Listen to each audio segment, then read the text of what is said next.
पिया पहिरला से हीरो न कहइबा। एक मिनट भैया बोल रहे हैं। नाना जी है ना, तो नाना को ना सुनने की आदत नहीं है। कुर्सी सबके साथ में गाड़ी गीत होना चाहिए कि नहीं? कितने एकदम होना चाहिए, होना चाहिए ना एकदम। बाद में मेरे पे कोई इल्जाम नहीं आना चाहिए। सवालों नहीं है, इसलिए हम गा रहे हैं ना। अरे हथिया हथिया सोर कैला गोद हो न लैला ए समधी भरुआ। क्या जी पहले से कहे थे ना ये लाएंगे वो लाएंगे, है ना, कि हथिया हथिया सोर कैला। सुमन जी आप जो गा रही है ना, उधर ना देखिए आपका डिपार्टमेंट बहुत खुश है। तो खुश क्यों नहीं होंगे? काहे कि उन्हीं की तरफ से आप गा रही हैं। जी हाँ ठीक है, आप इनके तरफ से गा लीजिए, आप भी गाइएगा इनके तरफ हम से। समिति के तरफ से गाएंगे। आप बहुत दल बदलू इंसान हैं। माल इधर से न मिलेगा। अच्छा अरे हथिया हथिया सोर कैला गोद हो न लैला ए समधी भरुआ। आपको कोई तकलीफ नहीं ना कि अपन नाम हंसबैला ए समधी भरुआ। अपन नाम हंसबैला ए समधी भरुआ। हथिया हथिया सोर कैला गोद हो न लैला ए समधी भरुआ। हथिया हथिया सोर कैला गोद हो न लैला ए समधी भरुआ। अपन नाम हंसबैला ए समधी भरुआ। अपन नाम हंसबैला ए समधी भरुआ।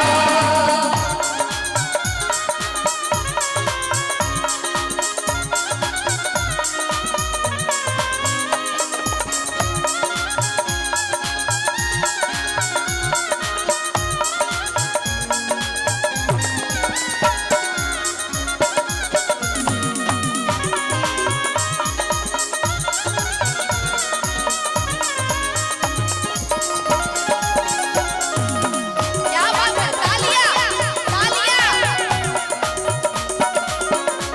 और क्या कि गाड़ी, एक मिनट इनको पहले पैसा दे दिए क्या? कि गाड़ी ना घोड़ा कैला चोर जगता कैला ए समधी भरुआ। गाड़ी ना घोड़ा कैला चोर जगता कैला ए समधी भरुआ। अपन नाम हंसबैला ए समधी भरुआ। अपन नाम हंसबैला ए समधी भरुआ।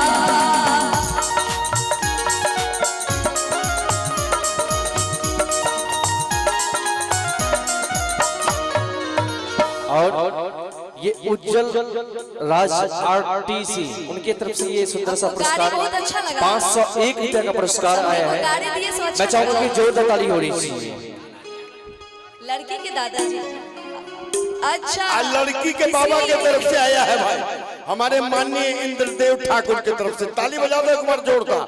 ये 251 रुपया का अभी और गरियाना है। लग रहा है हमको 15-16 को गाड़ी पकड़ेंगे तो ऐसे और बहुत क्या? आ जाएगा। ताली बजा दो एक बार जोरदार। अरे 4 दिन के भूखल आइला अब भोर थरिया खैला ए समधी भरुआ। 4 दिन के भूखल आइला भोर थरिया खैला ए समधी भरुआ। अपन नाम हंसबैला ए समधी भरुआ। अपन नाम हंसबैला। आइए हमारे हेलो एक मिनट है भाई, मार था के थकड़ पेल के भाई लड़की के बाबा प्रमोद ठाकुर। बाबा प्रमोद ठाकुर उनके तरफ से फिर 251 रुपए का इनाम आया है। सुन लीजिए, हमको क्षमा कीजिएगा, ये सब में मिल रहा है। प्रमोद ठाकुर जी की तरफ से क्या बात है? 200 रुपया आया है गाड़ी गीत पे। गाड़ी हमको बहुत अच्छा लगा है ना? हाँ। एक बार ताली होनी चाहिए जोर से। और क्या कि अपन नाम हंसबैला ए समधी भरुआ। अपन नाम हंसबैला ए समधी भरुआ।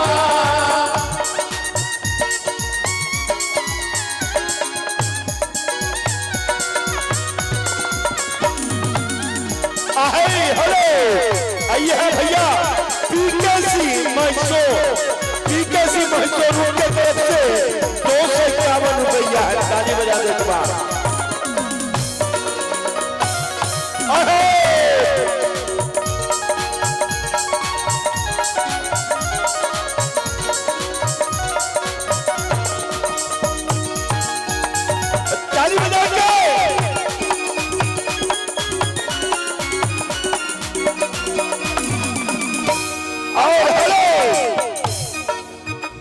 भाई और लड़की के पापा दिए हैं 501 रुपया।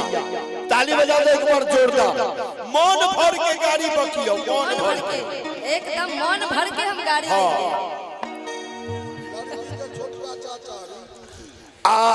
लड़की के छोटका चाचा रिंकू जी, उनके तरफ से 201 रुपया है अलग से।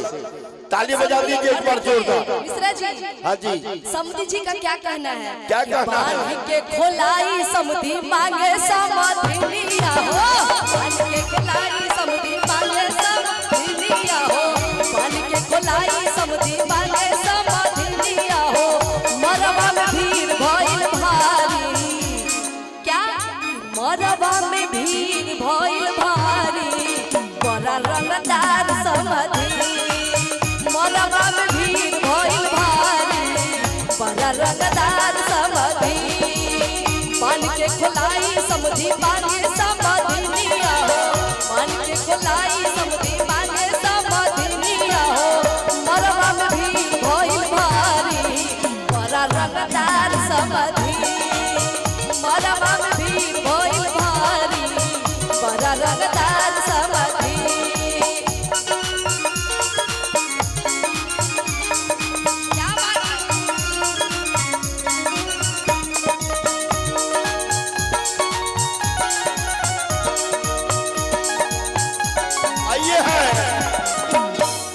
लड़की के चाचा जी, ए भैया रुको, कल पेमेंट हम दे न देंगे तुमको, धाके पे पियले है पेमेंटवा देंगे यार, तुम काहे चिंता करता है? 2 गो ऑर्गन लेके आ गया तरंगबाज है।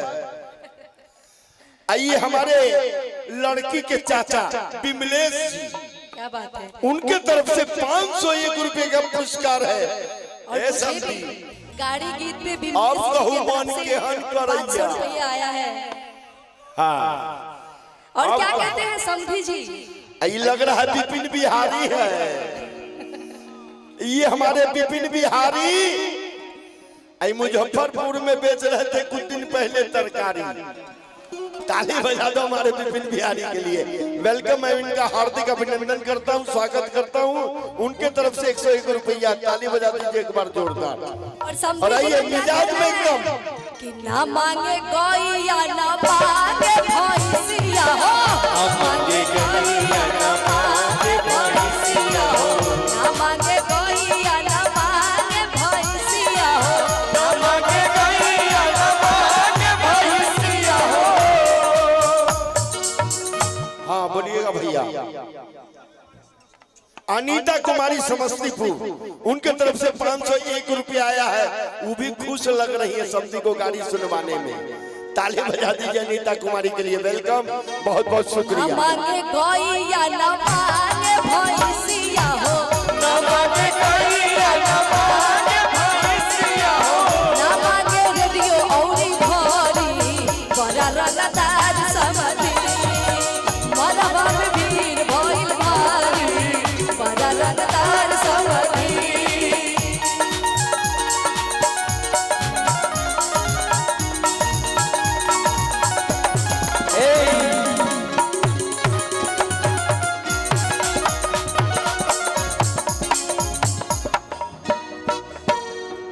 जियो हमार पुरान बेटा।